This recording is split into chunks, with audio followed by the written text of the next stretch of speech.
오늘 우리에게 주신 하나님 말씀은 출애굽기 3장 9절로부터 14절까지 말씀입니다. 이제 가라. 이스라엘 자손의 부르짖음이 내게 달하고 애굽 사람이 그들을 괴롭히는 학대도 내가 보았으니 이제 내가 너를 바로에게 보내어 너에게 내 백성 이스라엘 자손을 애굽에서 인도하여 내게 하리라. 모세가 하나님께 아뢰되 내가 누구이기에 바로에게 가며 이스라엘 자손을 애굽에서 인도하여 내리이까? 하나님이 이르시되 내가 반드시 너와 함께 있으리라. 네가 그 백성을 애굽에서 인도하여 낸 후에 너희가 이 산에서 하나님을 섬기리니 이것이 내가 너를 보낸 증거니라.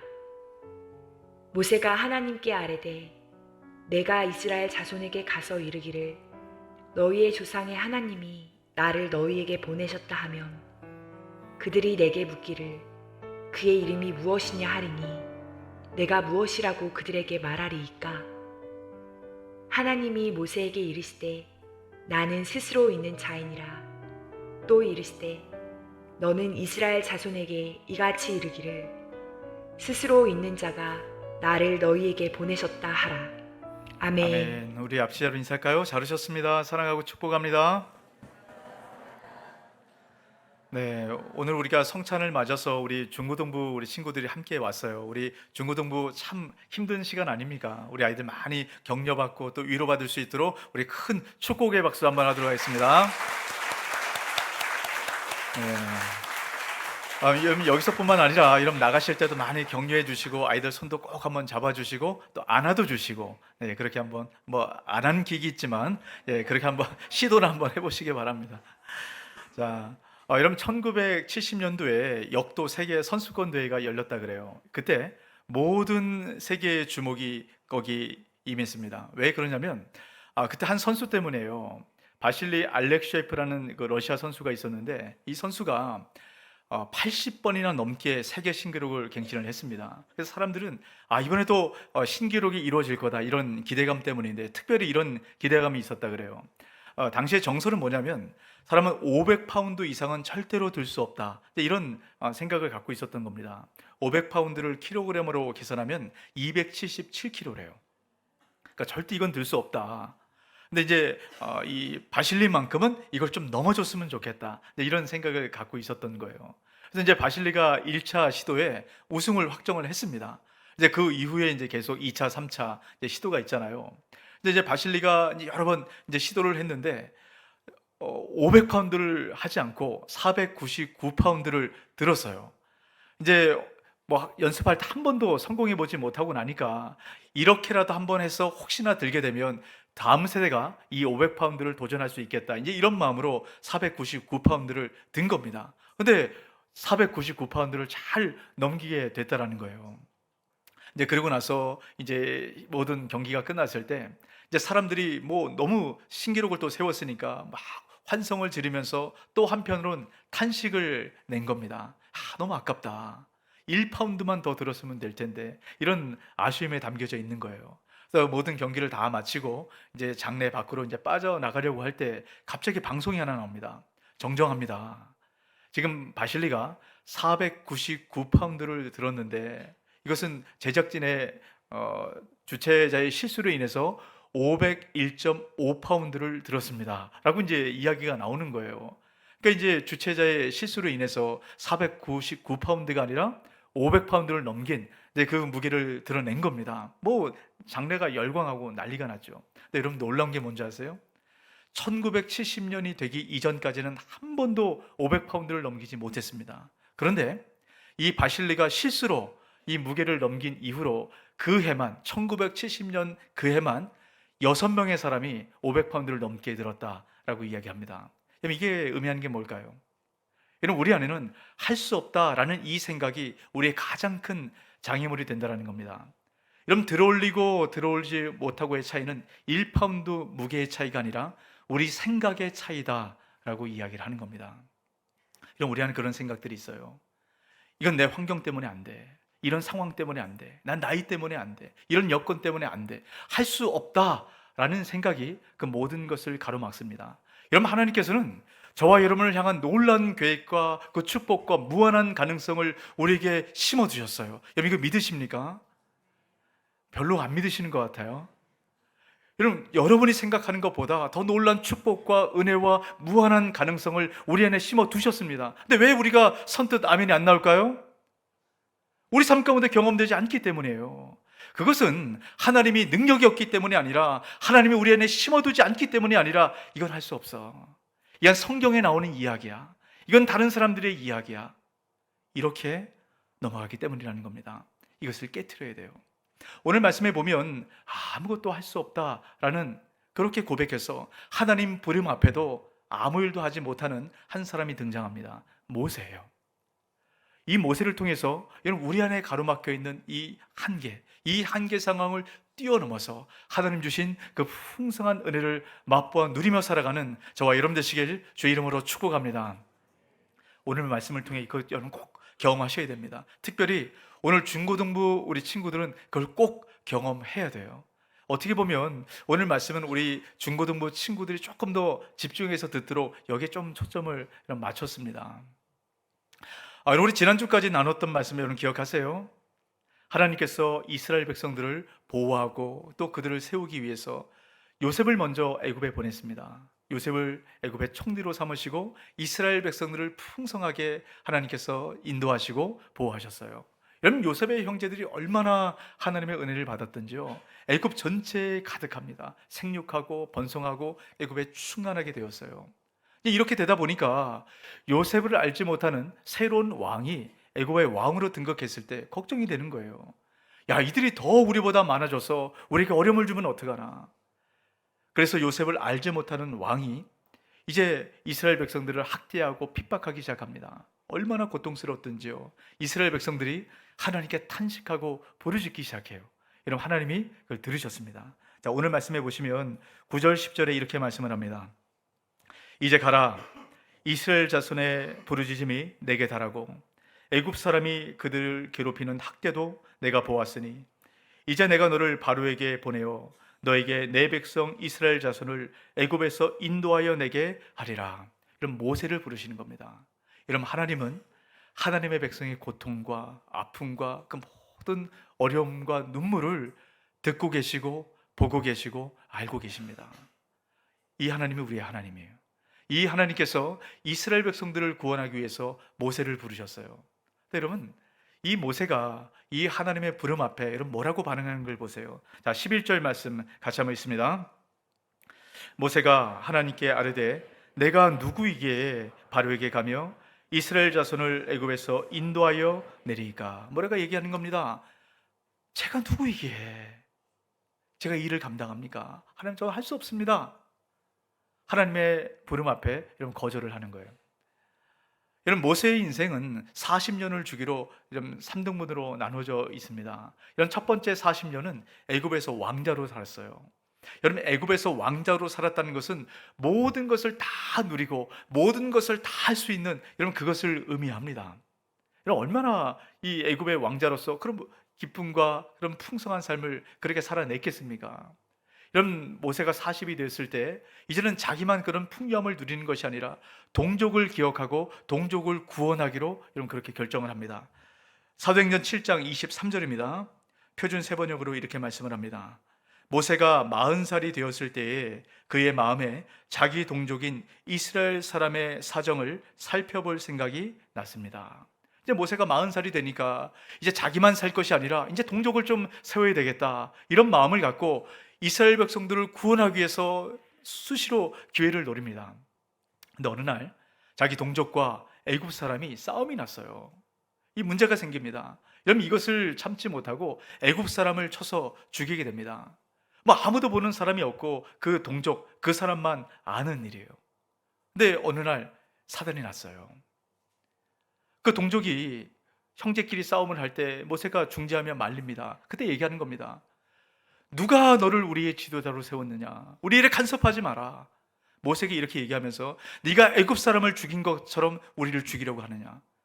모세가 감췄던 것이 들통이 났어요. 결국 이것 때문에 모세는 광야로 쫓겨갑니다. 여러분, 모세가 자기 잘 살겠다고 했습니까? 자, 동족을 위해서 했어요. 그런데 이 동족에게 배신을 당하고 버림받고 이 실패감에 눌려서 멀리 광야로 떠나게 됩니다. 이 광야의 40년의 시간, 모세에게 있어서는 시간이 멈춰버렸습니다. 더 이상 모세의 시계는 흘러가지 않아요. 모세는 그 모든 것 가운데 절망하며 아무 의미 없는 그런 인생을 살아갔습니다. 이 두 번째 40년을 어떻게 살았는가, 이것을 한 절을 통해서 우리가 잘 볼 수 있는데요, 1절 말씀을 보시기 바랍니다. 모세가 그의 장인 미디안 제사장 이도로의 양떼를 치더니 그 떼를 광야 서쪽으로 인도하여 하나님의 산 호렙에 이르매. 지금 모세가 양떼를 치고 있습니다. 40년 동안 양떼를 쳤어요. 근데 지금 누구의 양떼를 치고 있다라고 얘기합니까? 자기의 양떼요? 아니요, 장인 이드로의 양떼. 지금 모세는 40년을 양치기를 했는데 자기의 양이 한 마리도 없을 만큼 모세는 지금 그런 삶을 살아갑니다. 그 많은 것을 누렸던 왕자의 시간은 완전히 멈춰버리고 이제 양을 치며 살아가는데, 이 양도 자기 양이 아니에요. 그냥 생존을 위해서 그냥 급급하게 그냥 장인의 양을 치며 그냥 하루하루 살아가는 겁니다. 왜 그렇습니까? 실패감 때문에 아무것도 하질 못하는 거예요. 내가 해봤자 또 안 되겠지.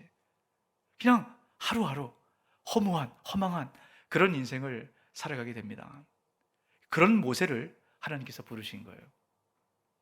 그러니까 모세가 대답하는 겁니다. 하나님, 내가 누구이기에? 40년 전에도, 내가 왕자일 때도, 모든 것을 다 갖춘 그런 능력이 있을 때도 제가 못했습니다. 하물며 하나님 제 꼴을 보십시오. 제 양 한 마리 없습니다. 그냥 근근히 하루하루 생존을 위해서 그냥 그렇게 살아가는 하나님, 이 인생을 살아가는데 제가 뭘 할 수 있습니까? 저 못합니다. 저는 이 말씀을 묵상하면서 요즘 이 시대의 모습이 함께 겹쳐져 보였어요. 요즘 우리 젊은 세대를 칭하는 그 호칭이 하나가 있죠. MZ세대라고 이야기를 합니다. 이런 MZ세대에 대한 여러 가지 얘기들이 있어요. 근데 그 중에 MZ세대를 풍자하며 가장 잘 드러내는 표현이 하나가 있습니다. 삼요 세대라고 얘기를 해요. 제가 예전에 한번 말씀드렸는데 기억하세요? 어떤 일을 시키면 MZ세대는 이렇게 이야기를 한다는 거예요. 제가요? 지금요? 왜요? 일을 하기 싫다는 거예요. 내가 왜 하냐는 겁니다. 여러분, 이것 때문에 이 MZ세대랑 같이 일하는 사람들은 맨날 뚜껑이 열린대요. 그래서 일을 아예 시키지를 않는다, 이런 얘기를 합니다. 여러분 잘 보세요. 왜 MZ세대가 이렇게 되었을까요? 일을 하고 싶지 않은 그 마음, 그 깊은 내면에 있는 것, 여러분 그거를 보셔야 됩니다. 자, 여러분 제가 한 단어를 얘기할 테니까 그 뒤에 어떤 말이 따라올까 한번 생각해 보세요. 하면, 다시 하면, 하면 된다. 우린 그렇게 생각을 하잖아요. 근데 요즘 세대는 그렇게 말을 한답니다. 하면 될까? 하면 될까? 그래서 되면 한다라는 겁니다. 여러분, 이 안에 담겨진 의미가 뭔지 아세요? 실패에 대한 두려움 때문이라는 거예요. 한 번도 실패해 본 경험이 없는데 혹시나 실패하면 어떡하나. 여러분, 이것을 누가 심어주었을까요? 부모 세대가 심어준 겁니다. 기성세대가 심어준 거예요.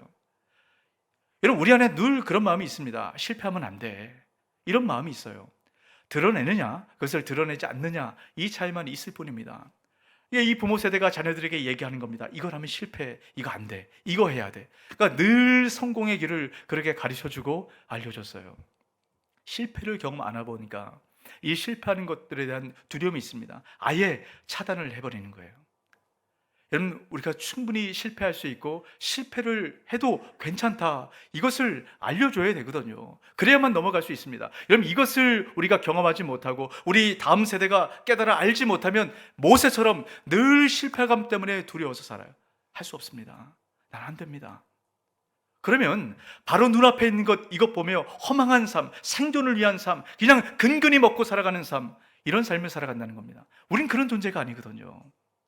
그렇다면 어떻게 하면 우리가 이 허망한 삶을 넘어서 하나님께서 우리에게 주신 그 풍성하고 놀랍고 무한한 가능성이 있는 그런 삶, 그런 삶을 살아갈 수 있을까요?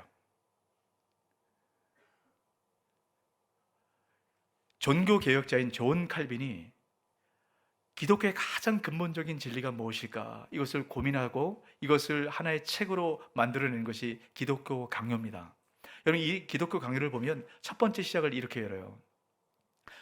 우리가 가지고 있는 가장 참되고 바른 지식, 이 지식은 두 가지로 나눌 수 있다라고 얘기합니다. 하나는 뭐냐면 하나님을 아는 지식, 또 한 가지는 자기 자신을 아는 지식. 이 두 가지 지식을 가져야만 하나님 주신 그 풍성한 은혜를 누리며 살아갈 수 있다라고 이야기를 합니다.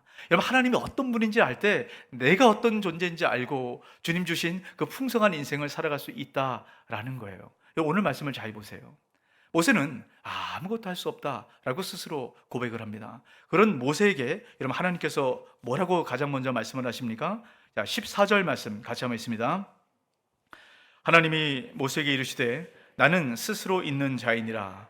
또 이르시되 나는 이스라엘 자손에게 이같이 이르기를 스스로 있는 자가 나를 너희에게 보내셨다 하라. 스스로 있는 자, 하나님의 이름, 하나님께서 스스로 내가 어떤 존재인가 스스로 있는 자다, 하나님께서 모세에게 알려주었어요. 여러분, 여기에 담겨진 의미를 아셔야 됩니다.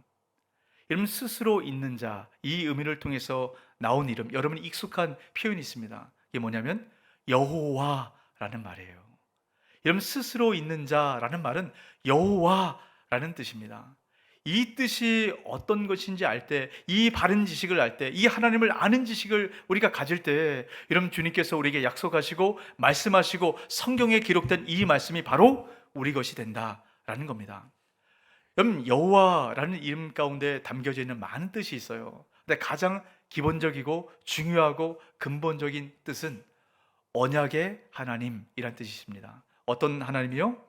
언약의 하나님. 여러분, 이 의미를 잘 기억하세요. 언약이란 것은 어떤 의식과 절차를 통해서 가족관계가 아닌 사람을 가족관계로 바꿔가는 것, 이 친밀한 관계로 바꾸는 것, 이것이 바로 언약입니다. 언약의 하나님을 만난다는 것은 하나님과 가족이 된다는 거예요. 여러분, 하나님과 가족이 된다는 것, 여러분, 이게 느껴지세요? 이게 이해가 되십니까? 여러분, 이게 믿어지고 이해되고 느껴져야 된다는 거예요. 저는 이 말씀을 묵상하고 준비하다가 하나님이 나의 가족이 된다는 것, 하나님 아버지가 나의 가족이 된다는 것, 이게 어떤 걸까? 그러면서 제가 그 아버지를 한번 떠올려 보게 됐어요. 얼마 전에 저희 부모님 팔순이 있었어요. 그래서 이 팔순에 부모님에게 좀 뭘 해드리면 좋을까 저희 형제들이 고민하다가 이번에 좀 특별하게 편지를 한번 써보자, 이렇게 이야기를 하게 됐습니다. 제가 부모님에게 편지를 써본 거는 군대 이후로 한 번도 없거든요. 그래서 군대에서 억지로 편지 쓰라고 해서 써봤지 편지를 써본 적이 없어요. 그래서 이 편지를 쓰려고 하다 보니까 어머니는 이제 뭐 편지가 술술 잘 나오더라고요. 그래서 참 어머니께서 베풀어 주신 그 사랑과 그 마음을 좀 잘 적었습니다. 이제 어머니 편지를 다 쓰고 아버지 편지를 써야 되는데 한 줄 아버지 팔순을 축하드립니다. 그 뒤에 쓸 말이 없는 거예요. 뭔 말을 써야 될까 한참 고민하고 생각하고 30분 동안 이 편지를 썼어요. 이 한 장 쓰는데. 그러면서 그 아버지와의 추억이 하나 떠올랐습니다. 그 추억이 뭐냐면 제가 굉장히 어렸을 때예요. 어렸을 때 아버지랑 함께 할아버지 산소에 성묘를 갔어요. 근데 이 어린 나이에 버스를 타고 가니까 멀미가 심하잖아요. 근데 자리에 앉아야 되는데 그땐 버스가 얼마나 사람들이 버스를 많이 타고 다니는지 몰랍니다. 콩나물 시루 같아요. 뭐 앉아있을 자리가 없는 겁니다. 저는 뭐 멀미가 나고 힘들고, 그러니까 아버지가 저에게 그렇게 얘기하시더라고요. 발을 이렇게 탁 내주시더니 이 발 위에 앉으라고. 그래서 저는 그게 뭐 별로 대단한 거라고 생각을 안 했거든요. 근데 이 편지를 쓰면서 생각을 해보니까 여러분, 1시간이 넘는 거리입니다. 제가 비록 어리긴 해도 몸무게가 많이 안 나가도 발 위에 1시간 내내 앉아 있었어요. 얼마나 아버지가 다리가 아프셨고 또 불편했고 움직일 수가 없는 것 아닙니까? 이 생각을 하니까 야, 그 아버지의 사랑이 이런 거구나. 왜 아버지가 저한테 그렇게 했을까요? 아버지니까요. 이게 가족의 관계입니다. 저는 이 하나님 아버지께서 우리를 향한 그 마음, 비록 힘들고 어렵고 불편해도 그 자녀들을 위해서라면 그 모든 것을 내어주시는 그 하나님의 사랑, 여러분, 이것이 여호와 하나님 이름 안에 담겨져 있다라는 거예요. 자, 출애굽기 6장 3절 말씀을 같이 한번 읽어보도록 합니다. 내가 아브람과 이삭과 야곱에게 전능의 하나님으로 나타났으나 나의 이름을 여호와로는 그들에게 알리지 아니하였고. 자, 여기 뭐라고 얘기합니까? 아브람, 이삭, 야곱, 이 사람 믿음의 조상들이라고 얘기합니다. 우리가 창세기 말씀을 통해 함께 나눴죠. 이 사람들은 어땠습니까? 하나님 일방적으로 그들의 편을 들어주셨던 바로 믿음의 조상들입니다. 근데 그들에게는 전능이야 하나님으로 나타났지만 여호와, 다시 말하면 친밀한 관계, 이 관계로는 나타나지 않았다라고 이야기를 합니다. 그들이 여호와를 모르지 않았어요. 그럼 이게 뭘 의미할까요? 하나님께서는 모세와 이스라엘 백성들에게 그들이 경험하지 못했던 특별한 친밀함을 내가 경험할 수 있도록 해주겠다라는 겁니다. 그리고 여인이 담겨진 또 하나의 의미가 있어요. 아브람과 이삭과 야곱, 얼마나 하나님 놀란 기적으로 그들을 인도하셨고 그들에게 은혜를 베풀어 주셨습니까? 근데 바로 그 하나님, 조상의 하나님이 이제 멀리 있는 조상의 하나님이 아니라 바로 나 안에, 내 삶 속에 나를 이끌어가는 그 살아계신 하나님으로 하나님께서 함께 하신다, 이 의미가 담겨져 있는 거예요. 여러분, 모세는 이 여호와 하나님을 만난 순간 멈춰있던 인생의 시계가 다시금 돌아가기 시작합니다. 이런 모세가 이 하나님 만나지 못하면요, 아무리 하나님에 대한 지식이 우리가 가득한다 할지라도 여러분 인생이 변하지 않습니다. 그냥 생존을 위해서 허망한 그런 인생을 살아가게 되는 것이에요. 자, 요한복음 21장 3절 말씀, 시몬 베드로가 나는 물고기 잡으러 가노라 하니 그들이 우리도 함께 가겠다 하고 나가서 배에 올랐으나 그날 밤에 아무것도 잡지 못하였더니, 예수님의 수제자인 베드로에 대한 이야기입니다. 이런 베드로가 제자들과 얘기하는 거예요. 너희들 뭐 할래? 나는 그냥 물고기 잡으러 갈래. 이런 베드로의 직업은 어부였습니다. 근데 예수님을 만난 이후에 물고기 잡는 어부가 아니라 사람 낚는 어부로 주님 부르셨어요. 근데 지금 뭐 하고 있어요? 다시금 물고기를 잡고 있습니다. 여러분, 예수님의 모든 제자들이 예수님 잡히셨을 때 다 도망갔습니다. 근데 특별히 베드로는 어떻습니까? 도망갔을 뿐만 아니라 예수님을 3번이나 부인하고 저주하고 모욕했던 사람이 베드로예요. 실패감에 잠겨 있는 겁니다. 야, 나 같은 게 무슨 사람 낚는 어부야. 내 같은 게 무슨 예수님 제자야. 난 도저히 할 수 없어 하고 다시금 자기 본래의 자리로 돌아간 겁니다. 근데 여러분, 이 베드로의 물고기 잡는 이 모습이 어떻습니까? 한 마리도 잡지 못했다라고 얘기합니다. 여러분, 이것이 본인 스스로의 삶을 살아가는 것, 예수님 떨어져서 자기 인생을 살아가는 삶의 모습을 그대로 드러내는 겁니다. 모세와 똑같지 않아요. 40년을 그렇게 애썼는데 자기 양떼 한 마리 없습니다. 그렇게 밤새도록 고기 잡으려고 애썼는데 물고기 한 마리 못 잡는 거예요. 그것이 예수님을 떠난 사람의 인생입니다. 뭔가 열심히 하고 뭔가 아등바등하지만 아무것도 손에 잡히는 것이 없는 허망한 바로 그런 인생을 살아가고 있는 거예요. 여러분, 우리가 여호와 하나님, 우리 가운데 그 친밀한 하나님, 그 하나님 만나지 못하면 우리 역시 이렇게 살아갈 수밖에 없다는 겁니다.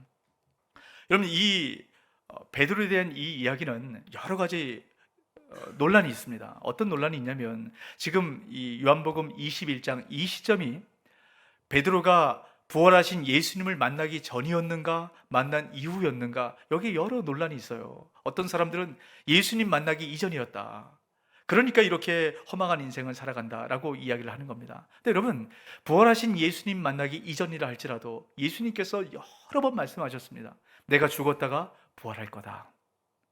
근데 그 부활에 대한 지식은 알고 있었어요. 하지만 그 부활이 제자들에게 전혀 영향을 미치지 못한 겁니다. 부활한 이후의 사건이라면 더 말할 필요 없는 거예요. 부활하신 주님을 이미 만났는데 여전히 그 부활하신 주님과 상관없는 그 삶을 살아가는 겁니다. 부활이 제자들의 삶을 관통하지 못했기 때문에 부활하신 예수님과 아무 상관없는 삶을 살아갑니다. 이런 우리도 마찬가지예요. 하나님이 어떤 분인가 여러분 모르세요? 다 알 겁니다. 성경에 얼마나 많은 하나님이 기록되어 있습니까? 근데 그 하나님이 바로 내 하나님, 나에게 살아계신 하나님, 내 삶을 이끌어 가시는 하나님, 나를 지키시고 보호하시고 내 삶을 끌어가시는 하나님, 이게 믿어지지 않기 때문에 늘 근심하고 걱정하고 염려하고, 그래서 이 세상으로 다시 돌아가는 것 아닙니까? 돈이라도 벌자, 내가 돈을 벌어서 나를 지탱해야 내가 그렇게 살아가지. 근데 여러분, 그게 어떻습니까?